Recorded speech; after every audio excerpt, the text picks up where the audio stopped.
সুপ্রিয় দর্শক সবাইকে আমন্ত্রণ জানাচ্ছি বৈশাখী টিভি নিয়মিত স্বাস্থ্য বিষয়ক আয়োজন বৈশাখী হেলথের আজকের পর্বে পুরো আয়োজন জুড়ে আপনাদের সাথে আছি আমি ডক্টর ফারজানা আলী। দর্শক, আজ আমাদের আলোচনার বিষয় দৈহিক স্থূলতা নতুন মহামারী। আর এই বিষয়ে আলোচনায় আমাদের সাথে উপস্থিত আছেন একজন বিশেষজ্ঞ চিকিৎসক। আজ আমাদের মাঝে উপস্থিত আছেন ডাক্তার শাহজাদা সেলিম, সহযোগী অধ্যাপক, এন্ড্রোক্রাইনোলজি বিভাগ, বঙ্গবন্ধু শেখ মুজিব মেডিকেল বিশ্ববিদ্যালয়। স্যার, আমন্ত্রণ জানাচ্ছি আমাদের আজকের পর্বে। কেমন আছেন? জি, ধন্যবাদ আপনাকে। ভালো আছি স্যার। দৈহিক স্থূলতা নতুন মহামারী, এই বিষয়টা জানার আগে, বিস্তারিত জানার আগে একটু জানতে চাই যে দৈহিক স্থূলতা বলতে কখন বলবো বা বুঝি কি আমরা? জি, ধন্যবাদ। এটি খুব গুরুত্বপূর্ণ একটি বিষয়। আমি এটি আলোচনায় আনার জন্য আপনাকে এবং বৈশাখী টিভিকে ধন্যবাদ জানাচ্ছি। কারণটা পরে বলছি। স্থূলতাটা আসলে কি?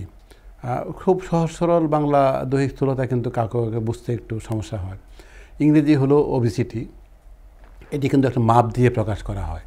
তো এই মাপগুলোও কিন্তু চেঞ্জ হচ্ছে, কিন্তু সারা পৃথিবীতে সবচেয়ে বেশি ব্যবহৃত যে পদ্ধতি সেটি হলো ওজনকে বর্গ করে উচ্চতা দিয়ে ভাগ করা হয়, যেটি কেজি পার মিটার স্কোয়ার এটা প্রকাশ করা হয়। সাধারণত অন্যান্য দেশ, এশিয়া বাদে 25 কেজি পার মিটার স্কোয়ারের বেশি যদি কারো দৈহিক বিএমআই হয়, বডি মাস ইন্ডেক্স, তাকে ওভারওয়েট, 30-এর উপরে গেলে ওবেসিটি বলছে। কিন্তু বাংলাদেশ সহ দক্ষিণ পূর্ব এশিয়ার দেশগুলোর জন্য বিশ্ব স্বাস্থ্য সংস্থা বলেছে যে 22.9-এর উপরে যদি কারো হয় তাহলে এটি ওবেসিটির মধ্যেই পড়বে, কিন্তু শুরুর অংশটা 25 পর্যন্ত সেটি ওভারওয়েট। এখানে কিন্তু আমাদের আরেকটা গুরুত্বপূর্ণ অংশকে বাদ পড়ে যাচ্ছে, মনে রেখে অন্যভাবে ভাবার দরকার আছে। সেটি হলো কারো যদি এই পেটের যদি আমরা পরিধি মাপি, সেটি যদি পুরুষদের ক্ষেত্রে 90-এর বেশি সেন্টিমিটার, মহিলাদের ক্ষেত্রে 85-এর বেশি সেন্টিমিটার হয়, এটিকেও কিন্তু স্থূলতার মধ্যে পড়বে। কারণ হলো দেখা গেছে যে এর উপরে যাদের পুরুষ মহিলা মাপ দ্বারা অতিরিক্ত যাচ্ছে, কিন্তু বিএমআই হয়তো ঠিক আছে, কিন্তু এদের ক্ষেত্রে অন্যান্য ঝুঁকিগুলো, আমরা পরে সেটি আলোচনা করতে চাই, ঝুঁকিগুলো বেড়ে গেল। তাহলে আমরা দুভাবেই মাপি, যে বিএমআই দিয়ে, আবার আমরা ওয়েস্ট সারকামফারেন্স দিয়েও মেপে প্রকাশ করতে পারি যে উনি দৈহিক স্থূলতার মধ্যে রয়ে গেছেন কিনা। স্যার, দৈহিক স্থূলতাকে নতুন মহামারী কেন বলা হচ্ছে? জি, এটি বোঝার দরকার আছে। আসলে আমরা কিন্তু সাম্প্রতিককালেই করোনা মহামারী পার হয়ে আসলাম। বাংলাদেশ কিন্তু এর আগেও অনেকগুলো মহামারী আমরা দেখেছি, কিন্তু কেন মহামারী বলা হচ্ছে? যেমন 2012 সনে ইন্টারন্যাশনাল ডায়াবেটিস ফেডারেশন ডায়াবেটিসকে সারা পৃথিবীতে মহামারী হিসেবে বিরাজ করছে, ঘোষণা করেছেন।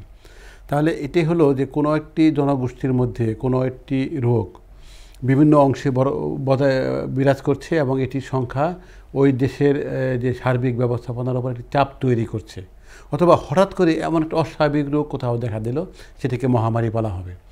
এখন এই দৈহিক স্থূলতাকে কেন মহামারী বলা হচ্ছে?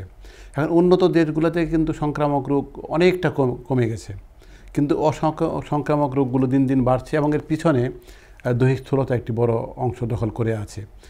উন্নয়নশীল দেশ বা দরিদ্র দেশগুলো, বাংলাদেশ সহ, সেখানে কিন্তু এখনও সংক্রামক রোগ অনেক আছে, কিন্তু সেটিও সংখ্যা কমে গিয়ে অসংক্রামক রোগের সংখ্যা বেড়ে যাচ্ছে এবং দেখা গেল যে প্রতি বছর দৈহিক স্থূলতা রোগীর সংখ্যা বেড়ে যাচ্ছে। সেজন্য কিন্তু সারা পৃথিবীব্যাপী প্রতিটা দেশেই দৈহিক স্থূলতাকে মহামারী রোগ হিসাবেই গ্রহণ করা হচ্ছে। এখানে আরেকটা তথ্য আমি দিয়ে রাখি, গত বছরের আগ পর্যন্ত দৈহিক স্থূলতাকে আমরা একটা শারীরিক অবস্থা বলতাম, রোগ বলতাম না। কিন্তু গত বছর কিন্তু বিশ্ব স্বাস্থ্য সংস্থা এটিকে যেহেতু প্রচুর মনোযোগ দেওয়া দরকার এবং ব্যয়বহুল একটি চিকিৎসা করা দরকার, সেজন্য বিশ্ব স্বাস্থ্য সংস্থা এটিকে রোগের স্বীকৃতি দিয়েছে। তাহলে দেখুন যে এটি কিন্তু আর কোনোভাবে হালকা করে দেখার সুযোগ নাই। আমাদেরকে এটি একটি বড় একটি জাতীয় সমস্যা, ব্যক্তিগত সমস্যা, সেইভাবে নিয়ে কার্যক্রম শুরু করতে হবে। স্যার, আপনি বলছিলেন যে আমাদের বাংলাদেশে কিন্তু দৈহিক স্থূলতার রোগীর সংখ্যা দিন দিন বাড়ছে। পেছনের কারণগুলো একটু জানতে চাই, যে কেন এই সমস্যাটা প্রকট আকারে ধারণ করেছে। এটাকে আমি খুব সহজ করে সকলে বুঝতে পারে এভাবে বোঝাতে চাই। তাহলে একজন মানুষের ওজন বাড়বে কেন? আরেকজনের বাড়ছেও না, কমছেও না কেন? আরেকজনের কমছেও কেন? তাহলে এই সরল অঙ্কটা যদি বুঝে ফেলি, তাহলে কী করতে হবে সেটাও আমরা বুঝে ফেলবো। আমরা সারাদিন, যদি একদিনের কথা বলি, সারাদিনে যতটুকু খেলাম, প্রধানত ক্যালোরি, আর সেটির যেমন যদি খরচ করি, তাহলে আমার ওজন বাড়বেও না, কমবেও না। তার চেয়ে যদি বেশি খরচ করি তাহলে ওজন কমবে। কিন্তু আমরা যে কী করছি, যে পরিমাণ খাচ্ছি তার চেয়ে কম খরচ করছি। এখন অনেকে বলেন কি যে আপনি ভাবলে অবাক হবেন, আমি কিন্তু প্রায় কিছুই খাই না, খালি মোটা হই। এটিও কিন্তু খুব অবাস্তব তা নয়, কিন্তু উনি যেটা বুঝতে পারেন সেটা হলো যে উনি হয়তো 900 ক্যালোরি খাইলেন, খুব কম, কিন্তু 600 ক্যালোরি খরচ করছেন। আরেকজন মাঠে কাজ করে, রিক্সা চালায়, রাস্তায় কাজ করে, 3000 ক্যালোরি খায়, 3050 ক্যালোরি খরচ করে, প্রতিদিন 50 ক্যালোরি ঘাটতি। আর উনি মাত্র 900 ক্যালোরি খায়, প্রতিদিন 200 ক্যালোরি জমা থাকছে। তাহলে এখানে শুধু খাবার নয়, কিন্তু তাহলে আমরা কতটুকু ভিতরে গ্রহণ করলাম, কতটুকু ব্যয় করলাম, তাহলে ব্যয়টা কিন্তু কাজ দিয়ে করতে হবে। তাহলে সবাই ভাবছে খালি খেয়ে মোটা হচ্ছে অথবা না খেয়ে চোকাবো, অসম্ভব। তাহলে এই যোগফলটাকে আমাদেরকে বুঝতে হবে।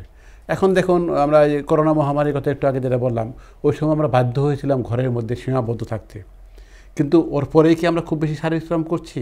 তাও কিন্তু করছি না। আমরা দিন দিন বেশি সংখ্যক যান্ত্রিক সুবিধা নিচ্ছি, যেমন অনেকে আর ব্যাংকে যেতে হয় না, অনেক ওয়াসার বিল থেকে শুরু করে বহু বিল দেওয়ার জন্য আর কোথাও যেতে হয় না। মাঝখানে অনেকগুলো আমরা যে মাঝখানে সাম্প্রতিক সময়েও কিন্তু অনলাইন ক্লাস করলাম। পৃথিবীর বিভিন্ন দেশে আমরা অনলাইন প্রোগ্রামে যুক্ত হচ্ছি, কথা বলার জন্য কোথাও যাওয়া দরকার নাই। তাহলে এই সুবিধাগুলোর বিনিময়ে আমি কিন্তু ক্যালোরি খালি ভিতরে জমাই করে রাখছি। স্যার, একদমই শেষের দিকে চলে এসেছি। আমাদের দর্শকদের জন্য সার্বিকভাবে দৈহিক স্থূলতা প্রতিরোধে করণীয় কি বা আপনার কি পরামর্শ থাকবে? প্রথম কথা হলো, আমাকে জানতে হবে যে আমি কি স্থূল কিনা।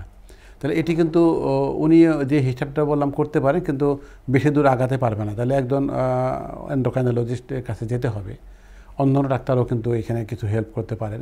তারপরে ওনার দৈহিক উচ্চতা, উনি পুরুষ বা মহিলা, এবং ওনার এই সময়ে কতটুকু ওজন থাকা উচিত, সেটির তুলনায় কতটুকু কম বেশি আমরা ঠিক করলাম প্রথমবার। দ্বিতীয় হলো, কারো 10 কেজি কমাতে হবে, 20 কেজি কমাতে হবে, তার পদ্ধতি ঠিক করব। এখন আবারও বলছি যে প্রথম কাজটাতে আমাকে দিতে হবে যে কতটুকু গ্রহণ করছি, কতটুকু ব্যয় করছি। যেহেতু আমার বৃদ্ধি আছে, আমার ঘাটতিতে থাকতে হবে। তাহলে সাধারণত 500 কিলো ক্যালোরি প্রতিদিনের ঘাটতি রাখা হয়, সপ্তাহে এটা বাড়ানো, এই ঘাটতিটা বাড়ানো হয়। এবং এটি করতে গেলে খাবারের যেমন পরিবর্তন করতে হবে, তাহলে আমরা প্রচুর শর্করা খাই, কমিয়ে শাকসবজি বাড়াতে হবে, আলু শাকসবজি নয়, আমিষ জাতীয় খাদ্য বাড়াতে হবে, খাবারের একটা ডিসিপ্লিন থাকতে হবে। একটা ইন্টারেস্টিং গল্প বলি। যারা ওজন কমাতে চান তাদের অধিকাংশই কিন্তু সকালে নাস্তা না খেয়ে থাকেন, এবং গবেষণায় দেখা গেছে যারা ওজন কমাতে ব্যর্থ হচ্ছেন তাদের বড় অংশ সকালে নাস্তা করেন না। তাহলে আমার মনে হয় যারা শুনছেন তাদের মধ্যে কেউ আছেন যে নাস্তা না করে ভাবছেন যে ওজন কমাবেন, অসম্ভব। তাহলে ঠিকঠাক মতো খেয়েই ওজন কমাতে হবে। ঠিকঠাক মতো মানে আমার কতটুকু প্রয়োজন সেটাকে আমার ঠিক করে নিয়ে ওইটুকু খেয়েই ওজন কমাতে হবে, নাম্বার 1। নাম্বার 2 হলো, তাহলে আমরা অনেকেই ফাস্টফুড জাতীয় খাবার খাই, যেটাকে আমি দুপুরের খাবার রাতের খাবার হিসেবে খেলে কিন্তু খুব বেশি সমস্যা নেই, কিন্তু সেটা যদি স্ন্যাক্স হিসেবে খাই তাহলে খুব মুশকিল। আনুষ্ঠানিকতাটা খুব বড় চ্যালেঞ্জ আমাদের জন্য। যত ভালো অনুষ্ঠান তত ধরনের ভারী ভারী খাবার এবং ওজন বাড়াতে সাহায্য করবে, এবং অনেকেই ওই দিন পেট পুরে মন পুরে খাবেন, এটি কিন্তু ঠিক নয়। তাহলে আরেকটি কাজ, সকলেই তার বয়সের সাথে তাল মিলিয়ে শারীরিক শ্রম ভিত্তিক জীবনযাপন করতে হবে। এখন যাদের পেশাগত কারণে শারীরিক শ্রম সম্পাদন করতে হচ্ছে না, বেশিরভাগ মানুষই কিন্তু সেই দলে, তাদেরকে একটি কাঠামো করে নিতে হবে যে আমি বিকালে বা রাতে হাঁটবো, বা তারা অন্যদিন পারবেন না, শুক্রবারে আমি 150 মিনিট হাঁটবো অথবা সাঁতার কাটবো। সবচেয়ে ভালো হয় যদি নিয়মিত কোনো খেলাধুলা করতে পারেন। বয়স্করা বাগান করতে পারেন, ছাদে হোক, যাদের গ্রামের বাড়ি আছে সেখানে করতে পারেন। আর ছেলেমেয়েরা, কম বয়সী ছেলেমেয়েরা কিন্তু দুরন্ত জীবনযাপন করার কথা। এখন খেলাধুলা মানে ভিডিও গেমস, টেলিভিশন দেখা, এটি কিন্তু বড় একটা সমস্যা হয়ে দাঁড়াচ্ছে। তাহলে এটাকে আমাদেরকে শ্রমময় জীবন এবং পুষ্টিকর খাদ্য, এই দুটা মেসেজ যদি আমি মনে রাখতে পারি, তাহলে আশা করতে পারি যে যাদের ওজন বেশি কমাতে পারবেন, যাদের ওজন ঠিক আছে তারা বেশি হওয়াটাকে ঠেকাতে পারবেন। স্যার, যা বোঝা যাচ্ছে সার্বিকভাবে দৈহিক স্থূলতা প্রতিরোধে জীবনযাত্রার মান, খাদ্যাভ্যাসের পরিবর্তন আনতে হবে, তাহলেই দৈহিক স্থূলতা প্রতিরোধযোগ্য। অসংখ্য ধন্যবাদ স্যার আপনার গুরুত্বপূর্ণ সব তথ্য এবং পরামর্শের জন্য বা আমাদের সাথে সম্পৃক্ত হওয়ার জন্য। ধন্যবাদ। দর্শক, কথা বলছিলাম দৈহিক স্থূলতা নতুন মহামারী নিয়ে। নতুন মহামারী আমাদের সবার জন্য আশঙ্কাজনক, তাই দৈহিক স্থূলতা প্রতিরোধে সবাই জীবনযাত্রার মান, খাদ্যাভ্যাসের পরিবর্তন আনবেন। সবার সুস্বাস্থ্য কামনা করে শেষ করছি বৈশাখী টেলিভিশনের নিয়মিত স্বাস্থ্য বিষয়ক আয়োজন বৈশাখী হেলথের আজকের পর্ব। সবাই ভালো থাকুন, সুস্থ থাকুন। ধন্যবাদ সবাইকে।